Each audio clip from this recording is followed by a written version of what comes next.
One Flew Over the Cuckoo's Nest, 1975, is a rare film to win all 5 major Oscars, the Big Five, alongside It Happened One Night and The Silence of the Lambs. Set on location at Oregon State Hospital, the film offers a true-to-life experience of life in a psychiatric hospital where Randle McMurphy, Jack Nicholson, confronts the powerful Nurse Ratched, Louise Fletcher. From Kirk Douglas's arduous journey, creative conflicts with author Ken Kesey, to unknown actors like Christopher Lloyd and Brad Dourif getting their first taste of the spotlight, One Flew Over the Cuckoo's Nest is packed with fascinating behind-the-scenes stories. Here are 30 little-known facts that highlight the film's enduring impact on cinema and global pop culture. Big Five Oscar sweep. It's quite a rare feat for any film to capture all 5 major Academy Awards: Best Picture, Best Director, Best Actor, Best Actress, and Best Adapted Screenplay. One Flew Over the Cuckoo's Nest joined the exclusive circle with only 2 other films, It Happened One Night, 1934, and The Silence of the Lambs, 1991. This achievement immediately solidified the movie's status as a cinematic heavyweight. The fact that the film not only mesmerized audiences but also convinced critics, industry insiders, and Academy voters alike made it clear that the production delivered something extraordinary. Many behind-the-scenes elements contributed to this success, including Milos Forman's careful direction, which maintained a delicate balance between humor, tragedy, and social commentary. When viewers saw Jack Nicholson's brash portrayal of Randle McMurphy, Louise Fletcher's unnervingly calm Nurse Ratched, and the rest of the supporting cast, they knew they were watching lightning in a bottle. Nicholson's triumph for Best Actor felt inevitable to many who saw the way he inhabited McMurphy, bringing rebellious spark, irreverent wit, and surprising empathy to a character who could have been portrayed as merely a troublemaker in less capable hands. But his was not the only performance recognized that evening, as Fletcher's Best Actress win honored her chilling embodiment of total control. Audiences witnessed a film that not only told a riveting story, but also used cinema as a vehicle for deeper commentary on power, individual rights, and institutional authority, winning the hearts of both casual moviegoers and the Hollywood elite. Kirk Douglas's Long Quest, before One Flew Over the Cuckoo's Nest became a cultural phenomenon, the story's path to the screen was riddled with frustrations and near misses. Kirk Douglas first bought the rights to Ken Kesey's novel back in 1962, a time when making a movie about mental health institutions was not exactly top priority for studios. Even more interesting is how personally connected Douglas was to the role of McMurphy. He actually starred in a 1963 Broadway adaptation, hoping that the theatrical version's success might spur Hollywood interest. But the years passed, and studios repeatedly turned down the project. Many considered the material too grim or too controversial. Mental illness wasn't something typically placed under such a raw spotlight, and the anti-authoritarian themes might have raised eyebrows during that era. Yet Douglas remained steadfast. His passion stemmed from the novel's rich mix of social critique, dramatic tension, and satirical bite. Eventually, he passed the producing baton to his son Michael Douglas and Saul Zaentz, and that's when the wheels finally started turning. By that point, Kirk Douglas had aged out of the role of McMurphy, and someone else would have to step in. Still, his multi-year quest was a testament to his belief that this story was far more than a niche project. He saw its potential resonance and refused to give up. That perseverance paid off spectacularly. Once the film was greenlit, it transformed into the classic we know today, proving that some stories require a champion willing to hold on to the vision until the timing is right. Kesey's disapproval.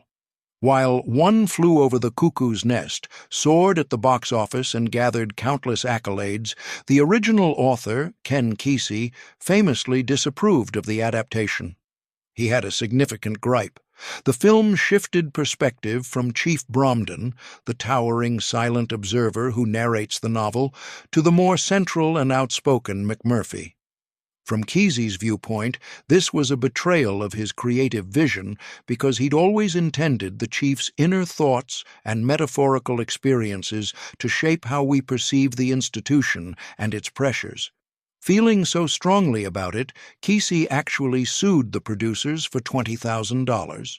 The suit eventually settled out of court, and ironically, Kesey later made over $1 million from royalties tied to the film's massive success, even though he claimed he never actually watched it. His refusal to see the adaptation became a kind of literary legend, underscoring the tension between artists who want fidelity to their original work and filmmakers who must make narrative choices suited to a visual medium. Yet, for audiences unaware of the controversy, McMurphy's perspective felt utterly natural, giving Nicholson room to work his acting magic. Still, the lingering question remains.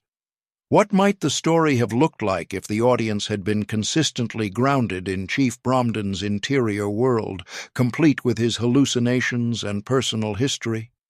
The film we got is undisputedly brilliant, but Kesey's unhappiness illustrates the complex relationship between authors and Hollywood when it comes to adapting beloved novels. Real mental hospital setting. One of the film's most compelling qualities is its unsettlingly authentic atmosphere, which stems in part from the decision to shoot on location at the Oregon State Hospital in Salem. The production did more than just use the building's corridors as a backdrop. They integrated real patients and staff into the filming process as extras and even behind-the-scenes contributors. The hospital superintendent, Dr. Dean Brooks, took the unusual step of playing Dr. Spivey, demonstrating a willingness to break the fourth wall between real psychiatric professionals and fictional portrayals of institutional life. This collaboration gave the film a level of gritty realism and quiet discomfort that might be impossible to replicate on a carefully controlled soundstage. The constant presence of real patients reminded the cast and crew that these institutions house people with diverse histories and diagnoses rather than convenient dramatic archetypes. It also helped the actors tap into genuine empathy as they navigated daily interactions that blurred the line between acting and observation.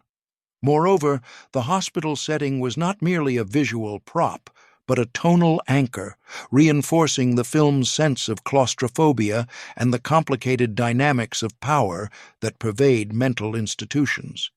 It was a strategic choice that allowed viewers to feel as though they themselves were confined within those walls, subject to the rigid rules and watchful eyes of the institution's authorities.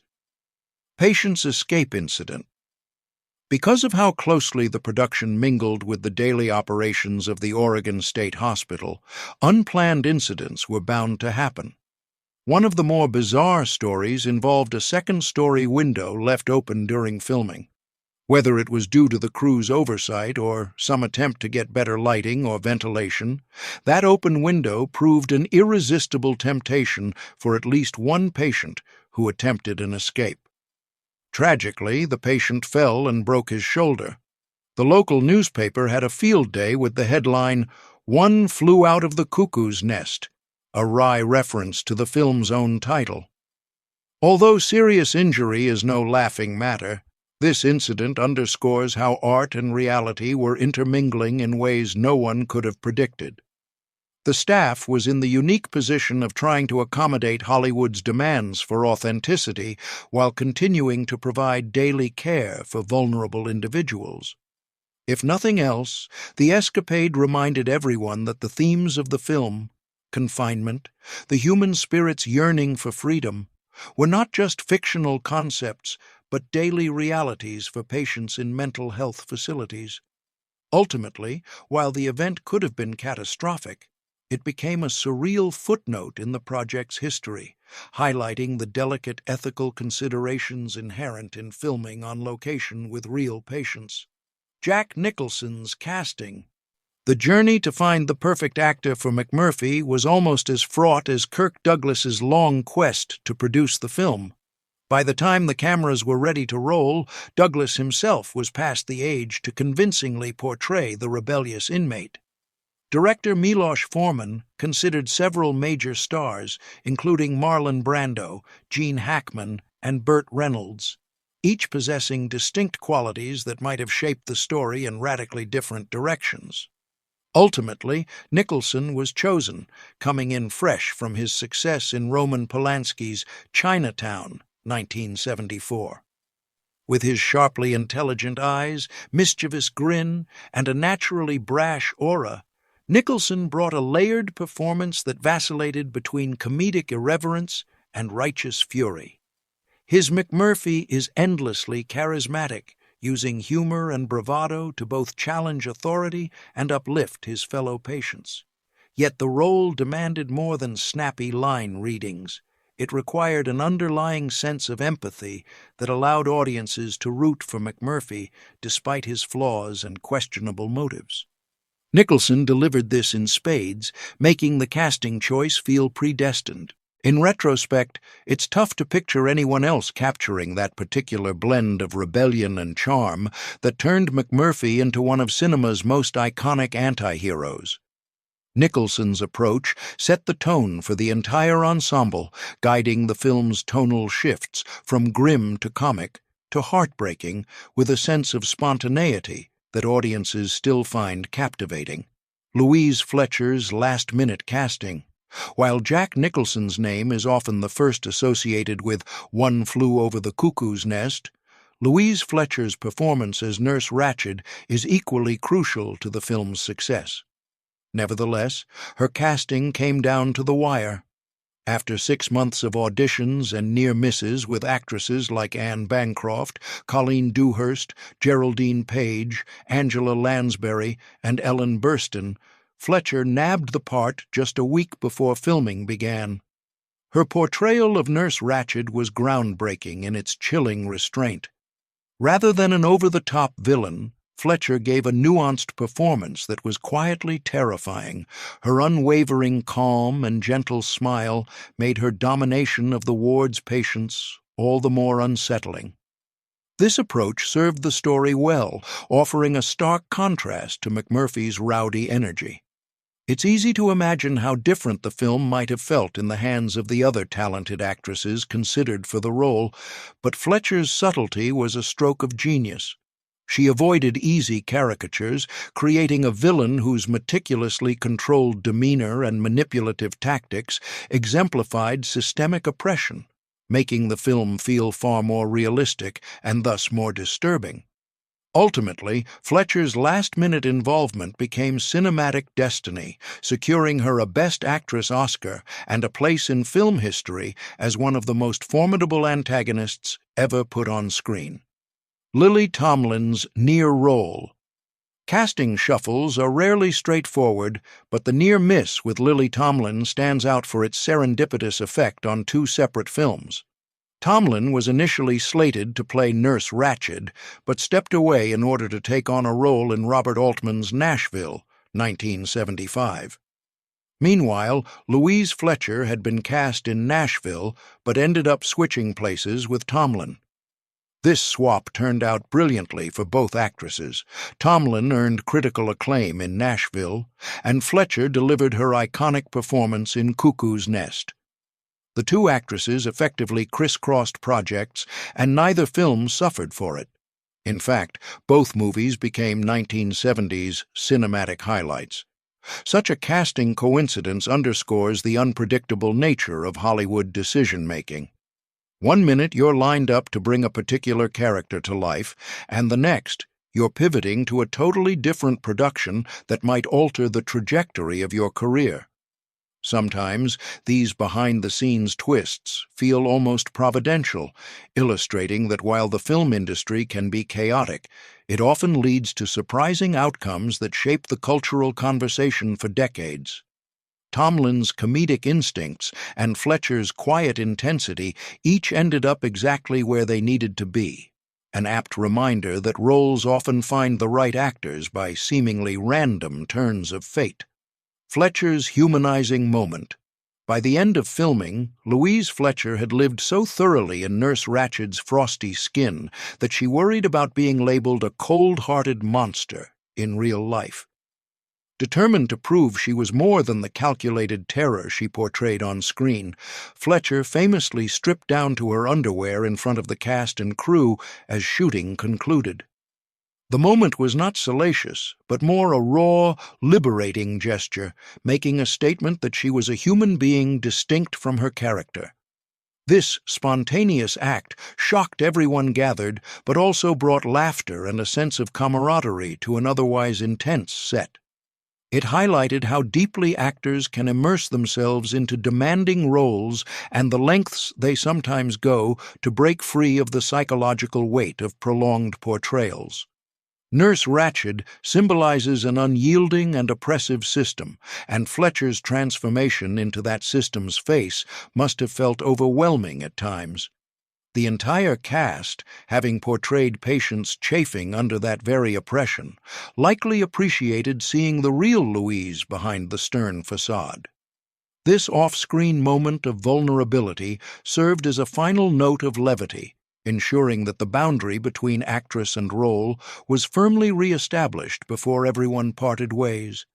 In a film that confronts issues of institutional control and emotional isolation, this small act remains a potent reminder of how the human side of production is never far beneath the surface of an unforgettable performance. Nicholson's silent feud. Tension on set can be an unexpected catalyst for cinematic magic. During production, Jack Nicholson reportedly refused to speak directly with director Milos Forman, opting instead to communicate through cinematographer Haskell Wexler. While neither Nicholson nor Forman went into great detail about why the silent feud occurred, it's commonly understood that the two had contrasting creative approaches.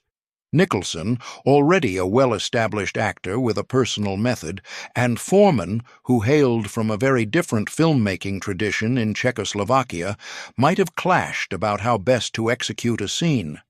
Regardless of the cause, the friction didn't derail the project. In fact, some argue that the tension possibly heightened the emotional charge of Nicholson's performance. McMurphy was, after all, in conflict with the hospital's controlling authorities, so channeling real-life friction may have made the rebellious energy on screen feel more authentic. Collaborations between directors and actors do not always have to be harmonious to produce exceptional work. Sometimes, the challenge of a strained relationship compels both parties to push their limits, exploring deeper character nuances and story angles. If the end result is any indication, whatever disputes bubbled up behind the scenes were channeled effectively into a timeless performance that continues to captivate audiences. Danny DeVito's imaginary friend. Known for his comedic brilliance, Danny DeVito had one of his earliest film roles as Martini, a gentle patient with childlike innocence. But what's less known is that DeVito conjured up an imaginary friend during production, a quirk that made some crew members wonder if he was immersing himself too deeply in his role. In truth, DeVito's method sprang partially from his own creative impulses and partially from the fact that he had portrayed Martini in the 1963 Broadway adaptation of One Flew Over the Cuckoo's Nest. This imaginary friend became a bridge between DeVito's imagination and the environment of the mental ward set. Filming on location with real patients only accentuated the need for empathy and authenticity, so perhaps DeVito felt compelled to develop these small personal rituals that helped him remain psychologically present in his character's world. Ultimately, the approach added a subtle sincerity to his performance, blending childlike wonder with the genuine confusion of someone who struggles to navigate oppressive routines. Martini rarely speaks in long sentences, so the actor had to communicate primarily through facial expressions and gestures, a task that becomes easier if you truly believe in the internal world your character inhabits. Decades later, DeVito's portrayal remains both touching and memorable, a testament to the creative lengths some performers go in pursuit of emotional truth. Christopher Lloyd's debut, One Flew Over the Cuckoo's Nest, was also pivotal for Christopher Lloyd, marking his big-screen debut. Cast as Tabor, a patient who initially appears unstable and combative, Lloyd used the role to showcase an intensity and eccentric edge that would later shape his iconic performances in films like Back to the Future, 1985, and The Addams Family, 1991. On the set, Lloyd was surrounded by an ensemble of well-established actors, which might have been intimidating for a newcomer, but it also gave him a valuable crash course in high-caliber film acting. Observing how Nicholson navigated the interplay of humor and drama provided lessons that Lloyd would carry into future roles. The sense of community among the patients in the ward was essential to the film's emotional core, so every actor, including Lloyd, needed to embody a different facet of humanity, its fragility, its defiance, and its capacity for hope. Tabor might not be the loudest character on paper, but Lloyd ensured he left a distinct impression through his physicality and erratic mannerisms. For audiences today, it's fascinating to see a young Lloyd in this environment, already hinting at the complexity and verve he would bring to beloved characters like Doc Brown. His part in Cuckoo's Nest symbolizes how some debuts happen at the perfect moment, allowing young talent to absorb wisdom and refine their craft alongside industry veterans. Brad Dourif's debut, another actor making his cinematic debut in One Flew Over the Cuckoo's Nest, was Brad Dourif, playing the deeply vulnerable Billy Bibbit. Dourif's performance, complete with a stutter that conveyed Billy's insecurity and trauma, earned him a Best Supporting Actor Oscar nomination, an unusual distinction for a newcomer. Billy quickly became the emotional center of the ward. His struggles under Nurse Ratched's controlling gaze epitomized the power imbalances that the film explored.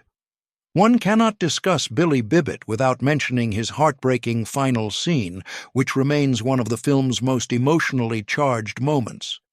Dourif's portrayal of a young man crippled by fear and manipulated through shame resonates powerfully, shining a spotlight on how institutional settings can exploit individuals' deepest vulnerabilities. The cast's chemistry was a critical factor, and Nicholson's scenes with Dourif brim with both camaraderie and tension, showcasing McMurphy's efforts to liberate Billy from his anxieties, even as Ratched's methods sought to tighten her grip.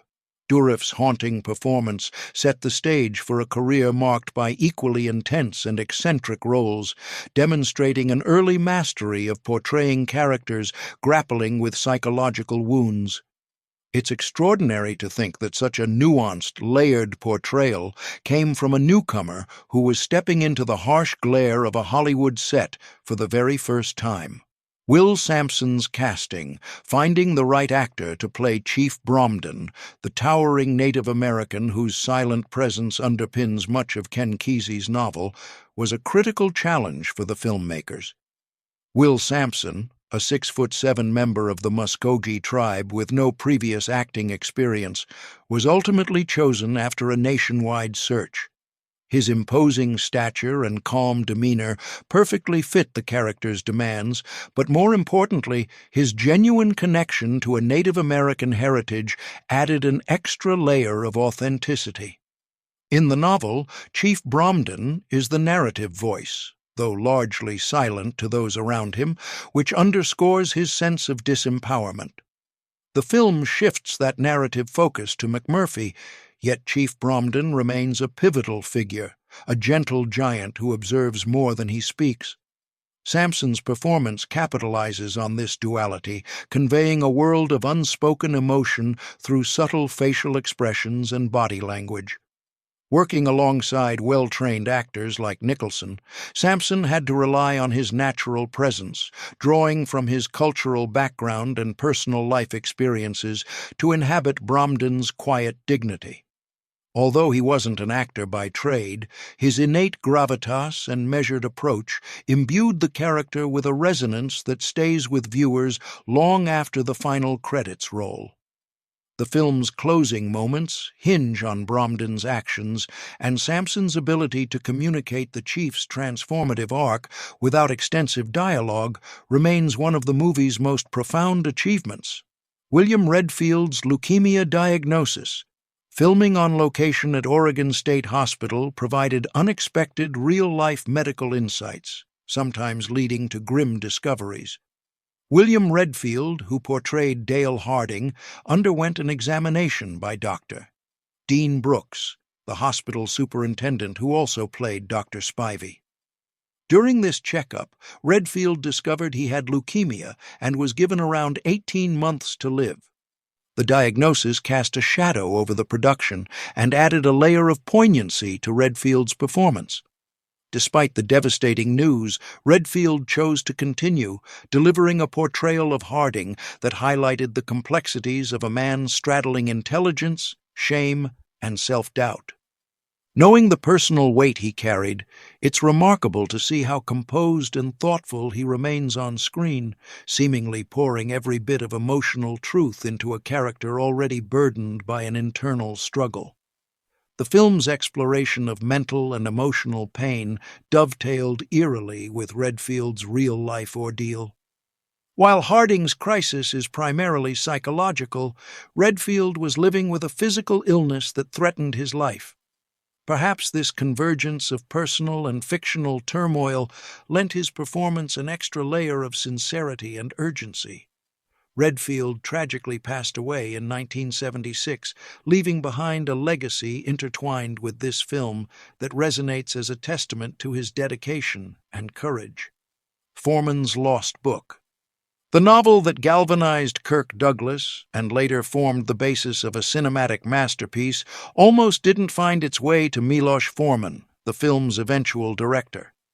Kirk Douglas had promised to send Kesey's book to Forman in Czechoslovakia, but it was confiscated by customs, presumably due to the tight surveillance and censorship typical of communist regimes.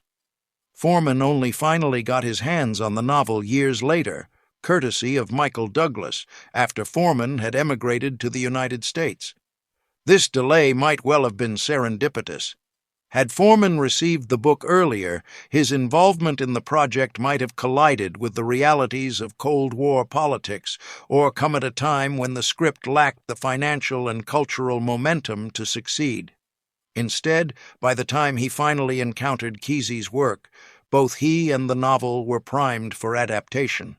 Forman's own life experiences as someone who had witnessed authoritarian control gave him a particular lens through which to view McMurphy's battle with institutional power. The novel's strong undertones of rebellion, individuality, and systemic oppression were themes that resonated profoundly with him. Ironically, the very censorship that withheld the book from him initially could have enhanced his empathy for the material when he finally did read it. This series of unlikely events shaped the film's trajectory and arguably forged the path for One Flew Over the Cuckoo's Nest to become a universal commentary on freedom, control, and human resilience. Shot in sequence. Unlike many Hollywood productions that shoot scenes out of order based on logistical needs, One Flew Over the Cuckoo's Nest was filmed mostly in chronological sequence, except for the fishing excursion, which was saved until the end. This approach allowed the actors to build their relationships and emotional states in a more organic way, mirroring the progression of the patient's evolving camaraderie under McMurphy's influence. Day by day, the cast spent time together in the claustrophobic wards, gradually immersing themselves in the characters' fractious yet familial bonds. Such authenticity can be pivotal, especially in a film that deeply relies on group chemistry and the transformation of the ward's atmosphere from dull compliance to lively solidarity. The technical challenges of filming in sequence typically involve higher production costs and more complex scheduling, but the benefits can be immeasurable when it comes to on-camera synergy. The sense that the audience is experiencing events in real time alongside these characters amplifies the emotional impact, making the heartbreak of the final act all the more devastating. The cast's exhaustion or elation in any given scene was likely a direct reflection of their real-life experiences on set, lending the film a layer of realism rarely achieved in typical studio scheduling. Seasick cast. While the fishing scene in One Flew Over the Cuckoo's Nest provides a welcome burst of freedom and levity within the film's tight institutional confines, it was a logistical headache to shoot. Set in Depot Bay, Oregon, the choppy waters wreaked havoc on the entire cast, except, ironically, Jack Nicholson, who seemed unbothered by the motion. Everyone else, including Danny DeVito, was afflicted by seasickness, leading to a week-long shoot that tested everyone's patience and fortitude. Yet the visible queasiness on the actors' faces and the genuine sense of discomfort might have inadvertently enhanced the scene's authenticity. The fishing trip is supposed to be this brief, exhilarating fling with liberty, a chance for the patients to bond outside the sterile order of the hospital. If some of the merriment is tinged with actual queasiness, it nevertheless conveys a spirited attempt at collective escape.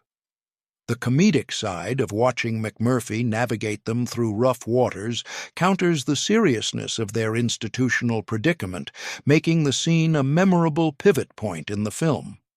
Sometimes the best cinematic moments emerge from uncomfortable reality rather than carefully constructed illusions. In this case, the cast's physical struggles turned into emotional synergy, reminding everyone that even small tastes of freedom can come with unexpected challenges. Anjelica Huston's cameo. Although often overlooked, Anjelica Huston does make a fleeting appearance in the film.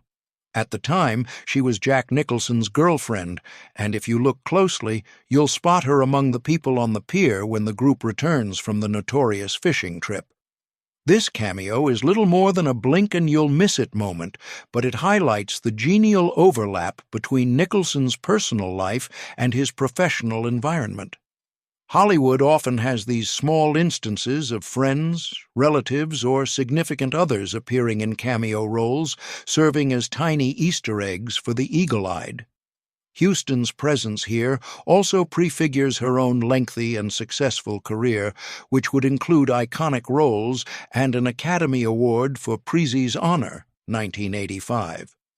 Her cameo in Cuckoo's Nest is especially entertaining for fans who enjoy connecting the dots between different cinematic universes and personal relationships that shaped 1970s Hollywood. While it doesn't alter the film's narrative in any substantial way, it does reflect the sense of camaraderie surrounding the production and the world Nicholson was a part of at the time. Kesey's rejected script. Ken Kesey once tried to take the project into his own hands by drafting a screenplay based on his novel, emphasizing the psychedelic elements and the Chief Bromden perspective. He reportedly intended it to be more surreal, focusing on the chief's internal monologues, hallucinations, and the novel's deeper forays into Native American mysticism. Producers Michael Douglas and Saul Zentz, however, opted for a more straightforward adaptation, shifting the perspective to McMurphy and anchoring the film's narrative in a more conventional storytelling style. This decision was commercially shrewd, as the film's success proved. However, Kesey felt so strongly about the dismissal of his vision that it fueled his eventual lawsuit against the producers. While it's intriguing to imagine a version of One Flew Over the Cuckoo's Nest that remains strictly inside Bromden's mind, it might have risked alienating mainstream audiences at a time when mental health was still a taboo subject, rarely explored with such directness in major films. The version that reached theaters balanced the grit and empathy necessary to invite viewers into this enclosed world without being overly stylized. This creative clash underscores the tension between an author's original intent and the commercial realities of filmmaking. The resulting conflict culminated in one of Hollywood's most famous author versus film spats, a reminder that when adapting literature, choices must be made, and someone's vision often gets sidelined. Budget overruns. While One Flew Over the Cuckoo's Nest was certainly not a big-budget blockbuster, production costs still ballooned beyond the original $2 million to an eventual total of roughly $4.4 million. Shooting on location at the Oregon State Hospital wasn't cheap, especially as unforeseen complications arose. The fishing expedition required additional resources. Delays and extended shooting days contributed further to the rising costs.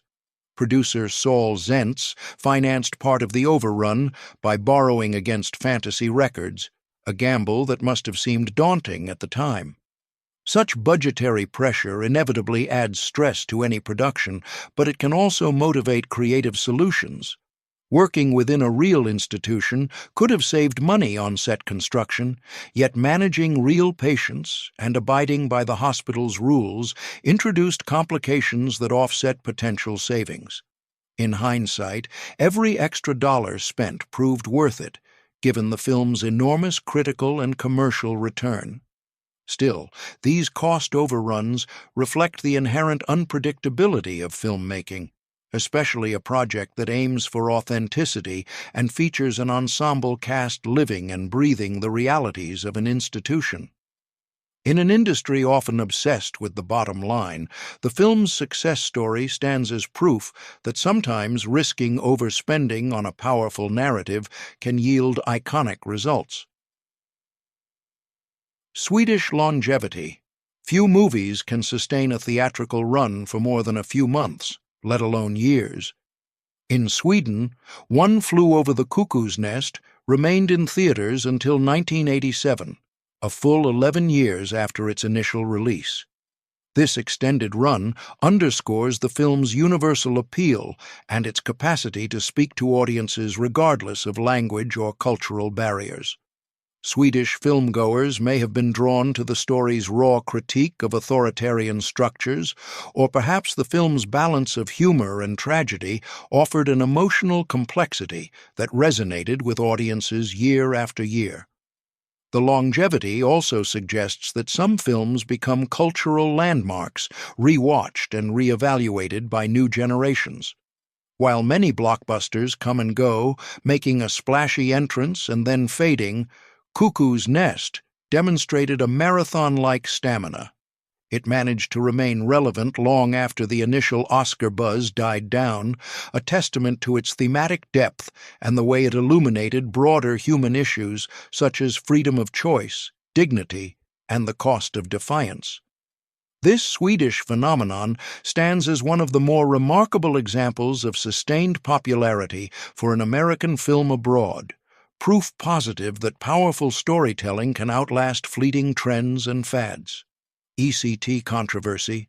The film's depiction of electroconvulsive therapy, ECT, has long been a point of debate within the mental health community. In One Flew Over the Cuckoo's Nest, ECT is shown as a punitive measure, almost a form of torture, rather than a therapeutic intervention. While this portrayal fits seamlessly into the film's narrative about abuse of power, mental health professionals have argued that it significantly damaged public perception of what can be a beneficial treatment for certain conditions when administered under controlled, medically appropriate conditions. Many viewers left the theater believing ECT was predominantly a cruel punishment for non-compliant patients.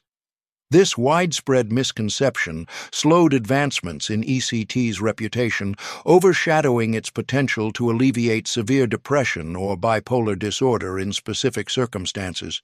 In the long run, the film arguably heightened the stigma around an already misunderstood procedure, complicating efforts to refine practices like modern ECT or transcranial magnetic stimulation, TMS.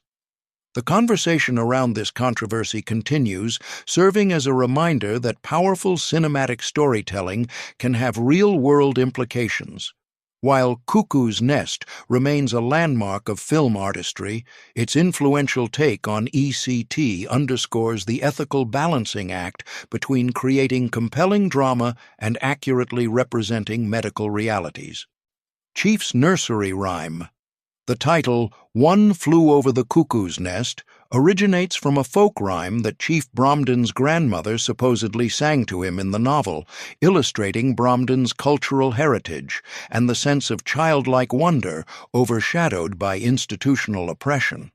However, the film adaptation largely excludes this backstory, thereby reducing Bromden's role to a predominantly silent observer until the final act. While the choice worked cinematically, it also diminished some of the mystical elements inherent in the book, elements that connect Bromden's personal history and the thematic resonance of flight and escape. Kesey's original reference to the nursery rhyme served as an anchor for the chief's worldview, coloring the way he perceives the Combine, his metaphor for the oppressive system. Without that anchor, moviegoers see the film's title mainly as an intriguing metaphor for breaking free from a stifling environment. Yet for those who delve into the novel, the rhyme adds extra poignancy to the ending, where freedom finally comes at a high cost. The omission is a classic example of how adaptations simplify or reorganize literary material to serve cinematic storytelling, leaving some subtleties behind in the process. Forman's rebel obsession. Director Miloš Forman, who had already faced oppressive political systems in Czechoslovakia, was deeply drawn to narratives about rebellion and individual liberty. His life experience under Soviet domination instilled a personal resonance with Ken Kesey's themes of institutional control. Forman later continued exploring rebels and provocateurs in films like The People vs. Larry Flynt and Man on the Moon, showcasing a consistent fascination with boundary-pushing figures who challenge societal norms. In One Flew Over the Cuckoo's Nest, he translated that fascination into the dynamic clash between McMurphy and Nurse Ratched, capturing both the comedic subversion and the tragic consequences that arise when an individual confronts a rigid power structure. This personal identification with the material might explain the film's deft balance between humor and despair. Forman recognized that even in the darkest circumstances, laughter can be an act of defiance. His attention to the small moments of human connection, like the patients learning to stand up for themselves, underscored the broader social statement, that oppressive systems can be subverted by collective courage. In many ways, the film stands as a reflection of Forman's worldview, shaped by personal struggles against authoritarian control and enriched by an empathetic understanding of flawed, rebellious characters. Simpsons' parody references to One Flew Over the Cuckoo's Nest have proliferated in popular culture, perhaps most notably on The Simpsons, which often nods to classic films. In a 1990 episode, Homer Simpson lands in a mental institution and meets a patient claiming to be Michael Jackson, echoing McMurphy's outlandish experience within the ward. The comedic parallels tap into the same rebellious spirit that drives McMurphy's storyline, though with a Simpsons-style twist of surreal humor. Such parodies underline how the film's themes, resistance to authority, the camaraderie formed by outsiders, and the fine line between sanity and insanity, are universal enough to be reinterpreted in comedic contexts. This satire not only keeps the film relevant to younger generations, but also exemplifies how an iconic piece of cinema can transcend its original era. The Simpsons likely gravitated to the film's subversive undertones, giving viewers a playful homage that still captures the essence of questioning authority. The reference stands as just one of countless cultural callbacks to One Flew Over the Cuckoo's Nest, proving that McMurphy's rebellion continues to echo in unexpected mediums, from animated sitcoms to memes and social media references. These 30 facts weave together the intricate tapestry of how One Flew Over the Cuckoo's Nest came to be, and why it endures as one of cinema's most thought-provoking works. The production's reliance on an actual mental institution, the casting near misses, and the personal journeys of the actors all merged into a film that continues to spark debate on mental health, authority, and the power of collective rebellion. Audiences were drawn to McMurphy's freewheeling charisma, abhorred Nurse Ratched's cold restraint, and sympathized deeply with the ward's inhabitants, whose yearning for dignity and self-determination reflected universal human desires. The best films transcend their era, tapping into timeless questions about who holds power and how that power is exercised. Whether it's Nicholson's spirited performance, Fletcher's unnerving subtlety, or the creative risks taken by Milos Forman, the film remains a cultural landmark, an unsettling, haunting, and profoundly human exploration of life under stifling control and the irrepressible desire to break free. It's not merely a cinematic achievement, it's a testament to resilience and the enduring hope that even the most oppressive systems can be challenged when individuals dare to rattle the cage.